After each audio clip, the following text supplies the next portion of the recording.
আরবি ভাষা শেখার এক নতুন আর শক্তিশালী পথের কথা বলে। এটা কিন্তু শুধু একটা শব্দের তালিকা না, বরং এমন একটা দর্শন যা ভাষা শেখার পুরো ধারণাকেই একদম বদলে দিতে পারে। আচ্ছা, নতুন কোনো ভাষা শিখতে গিয়ে, ধরুন আরবি, কখনো কি এমন মনে হয়েছে যে আপনি একটা গোলকদাদায় হারিয়ে গেছেন, যেখানে এত শব্দ, এত গ্রামার, এত নিয়ম সব মিলিয়ে যেন এক জট পাকানো ব্যাপার, তাই না? কিন্তু কি হবে যদি বলি সমস্যাটা আসলে আপনার না, সমস্যাটা হলো শেখানোর সিস্টেমে। এই বইয়ের লেখক মহিউদ্দিন ব্যাপারী তার অনেক বছরের পড়ানোর অভিজ্ঞতা থেকে ঠিক এটাই বলছেন। তার মতে আমরা যেভাবে শিখি বা আমাদের শেখানো হয় সেই সিস্টেমটাই অনেকাংশে অকার্যকর। তাহলে সমাধানটা কি? লেখকের পুরো ফিলসফিটা লুকিয়ে আছে খুব সহজ কিন্তু অসম্ভব শক্তিশালী একটা কথায়: ভাষা বুঝলে বিষয় সোজা। ভাবুন তো, এই একটা কথাই কিন্তু পুরো লার্নিং প্রসেসের তালা খোলার চাবির মতো। তো আমাদের শেখার পদ্ধতিতে আসল গণ্ডগোলটা কোথায়? সমস্যাটা হলো আমরা ভাষাকে কথা বলার মাধ্যম হিসাবে প্রায়ই দেখি না, এটাকে বানিয়ে ফেলি মুখস্থ করার একটা সাবজেক্ট। একপাশে আছে আমাদের সেই পুরনো সিস্টেম, যেখানে ভাষা মানেই পরীক্ষার প্রশ্ন উত্তর, একটা গোলকধাঁধা। আর অন্য পাশে লেখকের চিন্তাটা দেখুন, ভাষা হলো একটা জীবন্ত টুল, যা দিয়ে আমরা পুরো দুনিয়াটাকে নতুনভাবে বুঝতে পারি। তাহলে এই সিস্টেম থেকে বের হওয়ার রাস্তাটা কি? উত্তরটা খুব সিম্পল: একটা মজবুত ফাউন্ডেশন তৈরি করা। আর এই বইটা ঠিক সেই ফাউন্ডেশন তৈরির একটা গোপন ফর্মুলায় আমাদের সামনে নিয়ে আসে। লেখকের মতে ভাষা শেখাটা অনেকটা বাড়ি বানানোর মতো। এর জন্য দুটো জিনিস লাগে। এক, আপনার কাছে ইট, বালি, সিমেন্ট মানে শব্দ ভাণ্ডার থাকতে হবে। আর দুই, সেই জিনিসগুলো দিয়ে বাড়িটা বানানোর দক্ষতা মানে প্র্যাকটিস থাকতে হবে। শব্দই ভাষার প্রাণ। কি দারুণ একটা কথা, তাই না? মানে শরীরে প্রাণ না থাকলে যেমন সেটা অচল, ঠিক তেমনি শব্দ না জানলে ভাষাও অচল। তাই শব্দ শেখাটাই হলো একদম প্রথম এবং সবচেয়ে জরুরি কাজ। আর এখানেই আসছে বইটার আসল ম্যাজিকটা। লেখক কি করেছেন, তিনি আরবিতে সবচেয়ে বেশি ব্যবহার হয় এমন ৩,০০০টা শব্দের একটা লিস্ট বানিয়েছেন। এই লিস্টটাই হলো আরবি ভাষাটা বোঝার একটা কমপ্লিট ব্লুপ্রিন্ট। ৩,০০০ শব্দ শুনেই হয়তো মনে হচ্ছে, ওরে বাবা এত! কিন্তু রুকুন, লেখক এটাকে খুব সুন্দর করে ৩ ভাগে ভাগ করেছেন। ১৮০০ এসএম বা নাউন, ১০০০ ফেল বা ভার্ব, আর মাত্র ২০০ হরফ বা পার্টিকেল।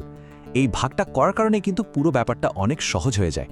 তো লিস্টের সবচেয়ে বড় পার্ট হলো এসএম মানে নাউন বা বিশেষ্য। সোজা কথায় আমাদের চারপাশে যা কিছু আছে সব কিছুর নাম। মানুষ, জায়গা, জিনিসপত্র, আইডিয়া, সব। যত বেশি এসএম জানা থাকবে তত ভালোভাবে কোনো কিছু বর্ণনা করা যাবে। এরপর আসছে ফেল মানে ভার্ব বা ক্রিয়া। এগুলো হলো ভাষার ইঞ্জিন। একটা বাক্যে যদি কোনো কাজ বা অ্যাকশন না থাকে তাহলে সেটা তো একদম প্রাণহীন, তাই না? এই ফেলই বাক্যকে চালায়, তাকে জীবন্ত করে তোলে। আর একদম শেষে আছে হরফ বা অব্যয়। এগুলোকে বলতে পারেন ভাষার গাম বা আঠা। শব্দ আর বাক্যকে একটার সাথে আরেকটাকে জুড়ে দেয়।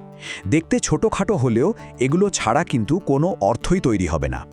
চলুন এবার কিছু রিয়েল লাইফ এক্সাম্পল দেখি, তাহলেই ব্যাপারটা আরও পরিষ্কার হয়ে যাবে যে এই মেথডটা কতটা কাজের।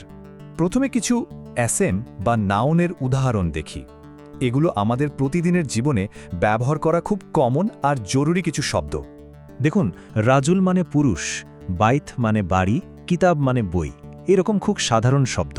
এগুলো জানা মানেই কিন্তু আরবি দুনিয়ার দরজাটা আপনার জন্য অনেকটাই খুলে গেল। কি দারুণ একটা তুলনা, তাই না? একটা বাক্য কিন্তু ক্রিয়া বা ফেল ছাড়া আসলে একটা ইঞ্জিন ছাড়া গাড়ির মতোই। চলুন এবার কিছু খুব জরুরি ভার্ব দেখে নিই। এই যে দেখুন, ফালা মানে করা, জাহাবা মানে যাওয়া, আকালা মানে খাওয়া। এই বেসিক কাজগুলো ছাড়া তো আমরা কথাই বলতে পারি না। এগুলোই কিন্তু আমাদের প্রতিদিনের কনভারসেশনের মূল ভিত্তি। আচ্ছা, এই ৩,০০০ শব্দের ভাণ্ডারটা যখন আয়ত্তে চলে আসবে তখন কি হবে? সত্যি বলতে কি, আরবি শেখার আসল জার্নিটা তো শুরুই হবে তখন থেকে।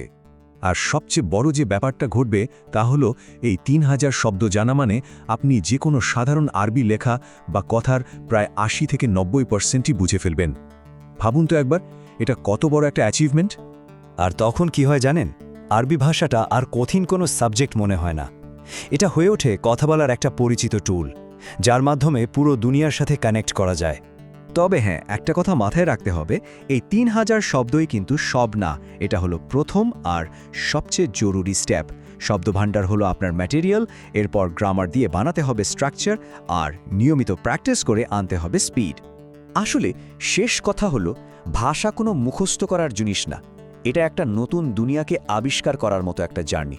আর এই 3000 শব্দ হলো সেই দুনিয়ায় ঢোকার চাবি। এখন প্রশ্ন একটাই, সেই দরজাটা খোলার জন্য আমরা তৈরি তো?